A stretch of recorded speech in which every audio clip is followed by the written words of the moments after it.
پریشانی اور مشکلات کا آنا تو ہر انسان پر ہے، لیکن سمجھدار وہی ہے جو ان کو اپنے قرآن اور سنت کے مطابق ان سے بہتر طریقے سے حل کرتا ہے۔ یعنی کہ ایسی مشکلات جو کہ آپ کو اللہ کے قریب کر دے تو وہ آزمائش ہے، اور جو دور کر دے وہ سزا ہے۔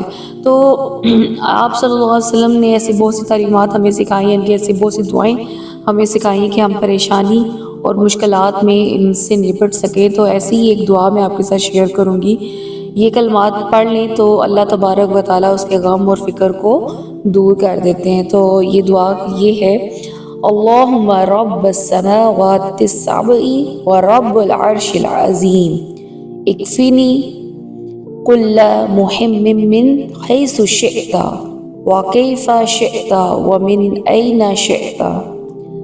اے اللہ، اے ساتوں آسمانوں اور عظیم عرش کے پروردگار، میرے ہر اہم کام کے لیے کافی ہو جا، جس طرح تو چاہے، جس جگہ سے تو چاہے اور جہاں کہیں تو چاہے۔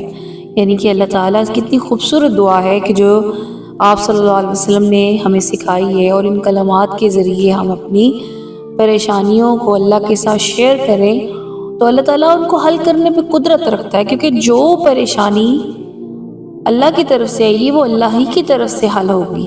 تو آپ بھی پڑھیں۔